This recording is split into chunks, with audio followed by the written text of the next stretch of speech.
Hello students, last class में आप लोग पढ़ रहे थे मार्कोनिकोफ का नियम और उम्मीद करता हूँ कि आपने उसे याद किया होगा। आप उस मार्कोनिकोफ नियम में क्या बताया गया था आपको, आप सबको याद है ना? चलो मैं रिपीट करता हूँ, बोलिए मेरे साथ। क्या है मार्कोनिकोफ का नियम? जब किसी असंतृप्त असम्मित, बोलिए, जब किसी असंतृप्त असम्मित हाइड्रोकार्बन पर H अक्ष का योग करवाया जाता है तो बताइए हैलोजन कहाँ जुड़ेगा? तो हैलोजन उस बहुआबंधित कार्बन पर जुड़ेगा जिस पर हाइड्रोजन परमाणुओं की संख्या कम होती है। अब ये जो मार्कोनिकोफ का नियम है, इसमें मार्कोनिकोफ के द्वारा ये बात बताई गई कि वहाँ जोड़िए हाइड्रोजन जहाँ हाइड्रोजन कम है। तो क्यों, यानी हम उन्हीं से सवाल कर रहे हैं, तो उसका क्या जवाब है, उन्होंने ऐसा क्यों बताया, आइए देखते हैं आज की क्लास में।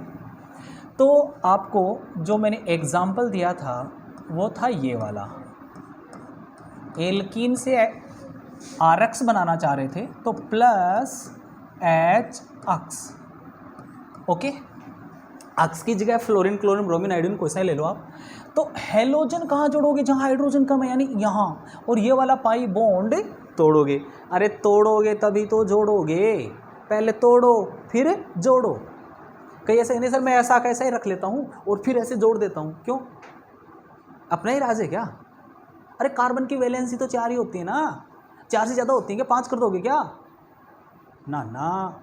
तो बेटे जी ये वैलेंसी यहाँ से, मतलब ये पाई बॉन्ड टूटेगा, फिर नई संयोजकताएं बनेंगी, वो सिंगल बॉन्ड के रूप में कंप्लीट होंगी यहाँ और यहाँ। तो चलो CH3CH सिंगल बॉन्ड CH2। तो देखो एक वैलेंसी यहाँ और एक वैलेंसी यहाँ। अब दोनों वैलेंसी में इस वैलेंसी से जुड़ेगा हैलोजन, ये वैलेंसी ये जो संयोजकता है हैलोजन पूरी करेगा, और इससे जुड़ेगा ये वाला हाइड्रोजन। तो ये हाइड्रोजन, तो इसको मैं ऐसे लिख दूं,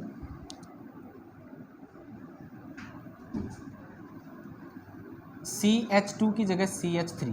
तो वो जुड़ा हुआ मान लो ना, 2 को 3 बना दिया तो हाइड्रोजन जुड़ गया ना उसमें, तो ये उत्पाद बनेगा।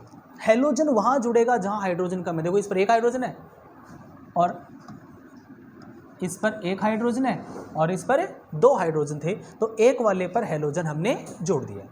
अब इसकी क्रिया विधि देखिए आप,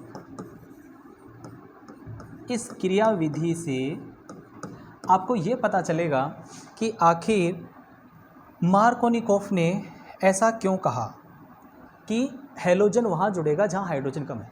तो ऐसा इसलिए कहा उन्होंने कि जो इसका प्रथम पद है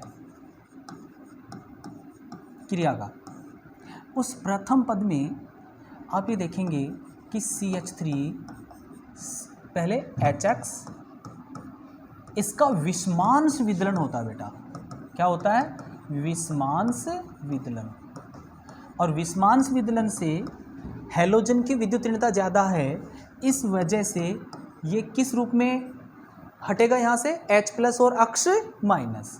तो H+ और अक्ष माइनस। अब देखिए जो प्रोटॉन आयन यहाँ से मिल रहे हैं, जो प्रोटॉन मिल रहे हैं ना, वो प्रोटॉन जब प्रोपीन पर जुड़ेंगे, क्योंकि प्रोपीन में पाई बॉन्ड है, द्विबंध में एक जो पाई बंध है उसका विषमांश विदलन होगा, लेकिन इस हाइड्रोजन आयन के जुड़ने के 2 चांसेज कि ये पाई बॉन्ड जो है इसमें, वो पाई बॉन्ड के दोनों इलेक्ट्रॉन ये कार्बन ले। ध्यान से सुनना, ये समझनी जरूरी है आपको बात। अगर ये प्रोटॉन आयन इस पर जुड़ेगा तो जुड़ने के लिए, मतलब बॉन्ड बनाने के लिए उसे 2 इलेक्ट्रॉन चाहिए, और वो दोनों इलेक्ट्रॉन इसे ये वाला कार्बन दे। तो कार्बन देगा तब ना जब ये पाई बॉन्ड के दोनों इलेक्ट्रॉन लेगा। तो हम ऐसा ही बोल रहे हैं, ये दोनों इलेक्ट्रॉन ये कार्बन लेगा और लेकर के इस H+ को देगा। तो ऐसी सिचुएशन में जो स्पीसीज बनेगी वो होगी CH3CH सिंगल बॉन्ड। अब बताइए 2 हाइड्रोजन है, ये दोनों इलेक्ट्रॉन इस कार्बन ने लिए और लेकर के इसको लिए और दिए, यानी इस कार्बन ने H+ को दिए, तो मतलब लेन देन हो गया ना, और लेन देन से बॉन्ड बन गया, साझेदारी हो गई। तो 2 से 3 बना दिया मैंने इसे, 2 से इस H के जुड़ने से 3 हो गया। लेकिन जब दोनों इलेक्ट्रॉन इस कार्बन पे ट्रांसफर हुए उसकी वजह से H+ को जोड़ा गया, तो इस कार्बन की स्थिति पर विचार करो, इस कार्बन पर कौन सा चार्ज आएगा। आप कहेंगे सर ये जो 2 इलेक्ट्रॉन इधर से इधर ट्रांसफर हुए हैं, इन दोनों में से एक इलेक्ट्रॉन तो चलो इसका खुद का था, लेकिन एक तो इसका चला गया ना, तो इस पर क्या हो गया, इलेक्ट्रॉनों की कमी, इलेक्ट्रॉन न्यून क्षेत्र, और इलेक्ट्रॉनों की कमी का मतलब होता है धनावेश, तो इस पर धनावेश उत्पन्न हो गया, इस कार्बन पे धनावेश उत्पन्न हो गया। ठीक है, यहां इस पर ऋणावेश उत्पन्न होना चाहिए था कि अगर इस पे धनावेश पीछे वाले कार्बन पे तो आगे वाले पे ऋणावेश, लेकिन वो ऋणावेश क्यों नहीं आया, क्योंकि उसने वो इलेक्ट्रॉन किसको दिए हैं, H+ को, और H+ का क्या समाप्त हो गया, प्लस, इसलिए इसको मैंने एज इट इज लिखा है CH3। तो पहली संभावना तो ये थी, इससे हाइड्रोजन जुड़े। अब कुछ स्टूडेंट कहेंगे कि नहीं, एक संभावना ये भी तो है कि ये H+ जो है इस प्रकार से जुड़ता कि ये जो डबल बॉन्ड है और यहाँ जो मैंने लिखा है CH2, इसमें दोनों इलेक्ट्रॉन जो पाई बॉन्ड के हैं वो कौन ले, बीच वाला कार्बन, और ये बीच वाला कार्बन जो 2 डिग्री कार्बन, ये हाइड्रोजन को वो इलेक्ट्रॉन दे। इसका मतलब H+ किससे जुड़ेगा, बीच वाले कार्बन से। सोचो जरा, बीच वाले कार्बन से जोड़ रहे हो, जोड़ दो, ये लो 1 हाइड्रोजन, मैंने लिखा है 2 हाइड्रोजन को बीच वाले पे जोड़ा, तो लास्ट वाला carbon as it is CH2, और दोनों इलेक्ट्रॉन इधर ट्रांसफर हो गए, तो इस कार्बन पर कौन सा चार्ज आएगा, प्लस, ये लो। ओके, अब आपके उस प्रश्न का जवाब मिलेगा आपको कि हैलोजन इस बीच वाले पे क्यों जुड़ा। यानी हम ये कहें कि जो प्रथम पद है उसमें हमने देखा कि 2 प्रकार के कार्बोनियम आयन बन रहे हैं, एक 1 डिग्री कार्बोनियम आयन और एक 2 डिग्री कार्बोनियम आयन। अब बेटे जी, जिस प्रकार आपने कुछ दिन पहले मुक्त मूलकों के स्थायित्व का क्रम पढ़ा था, क्या पढ़ा था, 3 डिग्री मुक्त मूलक सबसे ज़्यादा स्थायी होता है, उसके बाद में 2 डिग्री, उसके बाद में 1 डिग्री, और सबसे कम स्थायित्व किसका होता है, मेथिल मुक्त मूलक का। सेम कहानी कार्बोनियम आयनों की होती है। कार्बोनियम आयनों में सबसे ज़्यादा स्थायी कार्बोनियम आयन कौन सा होता है, 3 डिग्री, उसके बाद में 2 डिग्री, उससे कम 1 डिग्री, और सबसे कम मेथिल कार्बोकैटायन। कार्बोनियम आयनों के स्थायित्व का क्रम, बेटे जी इसमें क्या होगा, सबसे ज़्यादा स्थायी 3 डिग्री, फिर 2 डिग्री, फिर 1 डिग्री, और सबसे कम स्थायी होता है मेथिल कार्बोनियम आयन। तो आप सॉरी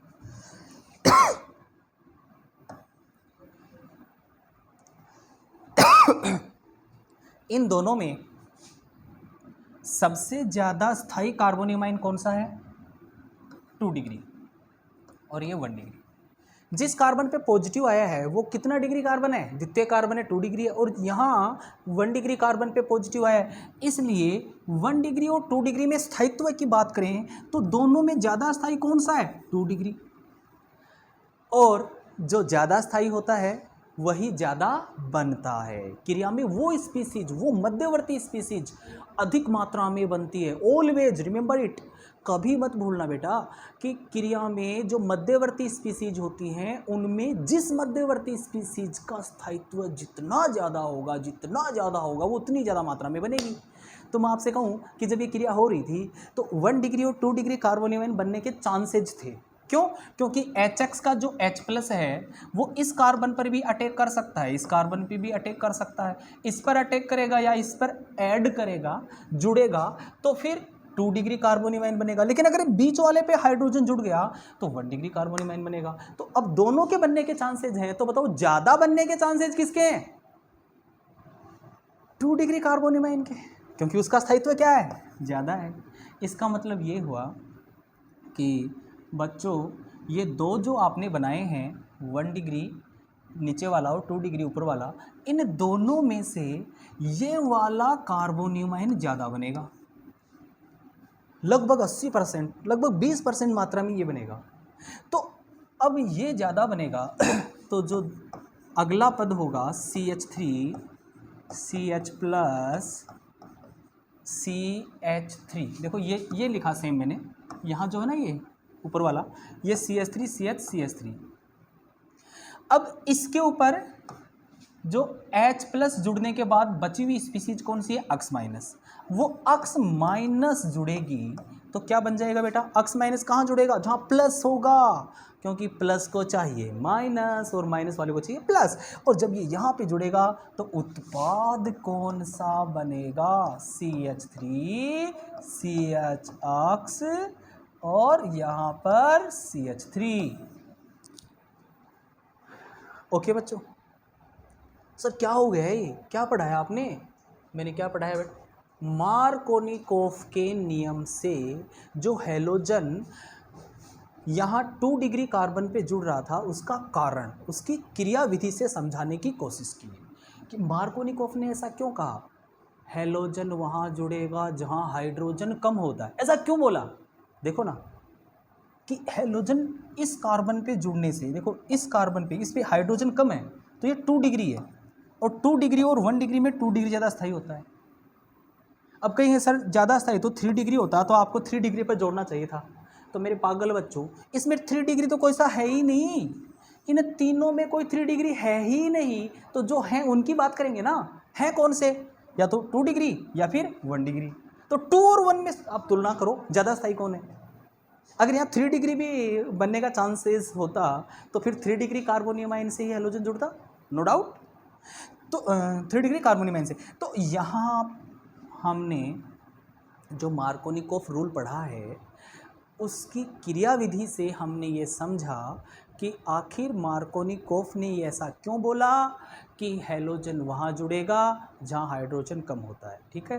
तो इसकी क्रिया विधि में जो कार्बोनियम आयन बनते हैं, अच्छा कार्बोनियम आयन जो होते हैं कार्बन पे पॉजिटिव चार्ज आने से बने आयन है ना, कार्ब धनायन इनको बुला सकते हैं, कार्बोकैटाइन इनको आप बुला सकते हो।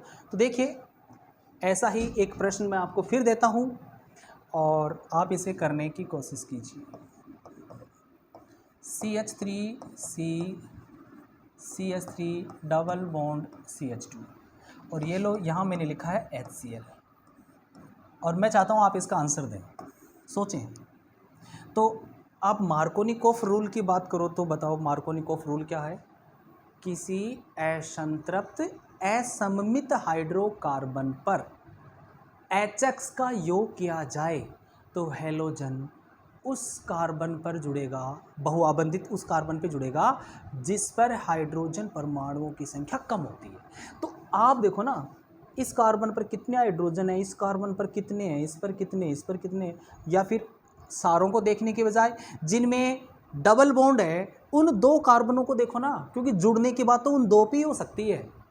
तो उन 2 में से किस पर ज़्यादा हाइड्रोजन और किस पर कम है, तो जिस पर कम है उस पर आप जोड़ दीजिए हैलोजन, और जिस पर हाइड्रोजन ज़्यादा है उस पर आप जोड़ दीजिए हाइड्रोजन। तो आंसर क्या होगा इसका, पाई बॉन्ड तोड़ेंगे या नहीं तोड़ेंगे, तोड़ेंगे, तो ये आंसर होगा CH3C CH3 single bond CH2। अब देखिए इस कार्बन और इस कार्बन के बीच में डबल बॉन्ड था लेकिन मैंने देखो तोड़ दिया ना, सिंगल ही लिखा है, तो इन दोनों में से मैं किस कार्बन पर एलोजन जोड़ूं और किस कार्बन पर हाइड्रोजन जोड़ूं, ये किससे पूछना पड़ेगा, मार्कोनिकोफ से। वो क्या बोलता है, वहाँ जोड़िए जहाँ हाइड्रोजन कम है हैलोजन को। तो इस कार्बन पर कितने हाइड्रोजन है, हाइड्रोजन 2, इस कार्बन पर कितने हाइड्रोजन है, कितने, 3, अरे है ही नहीं, 0 है, तो 0 और 2 में कम कहाँ है, इस पर, तो इस पर क्या जोड़ेंगे, हैलोजन। कौन सा हैलोजन है इस क्रिया में, क्लोरीन, तो इसमें जोड़ेंगे क्लोरीन। तो ये हाइड्रोजन कहाँ जोड़ोगे, इसके पड़ोसी CH2 वाले पर H, तो इसको यूं भी तो लिख सकता हूँ, H को समेट करके आप इसी में जोड़ के दिखा दो ना, तो इसको आप यूं लिखोगे CH3 CH3 Cl single bond CH3, okay बेटा, ये इसका आंसर हो गया। तो आज की क्लास में आपने क्या देखा कि जो मार्कोनिकोफ रूल था उसका आधार क्या था? कार्बोनियम आयनों का स्थायित्व। ठीक है, जो कार्बोनियम आयन ज़्यादा स्थायी होगा वह अधिक मात्रा में बनता है और उसी के अनुसार ये आंसर हमें देना है। ओके बेटा, आज की क्लास में बस इतना ही। Thank you.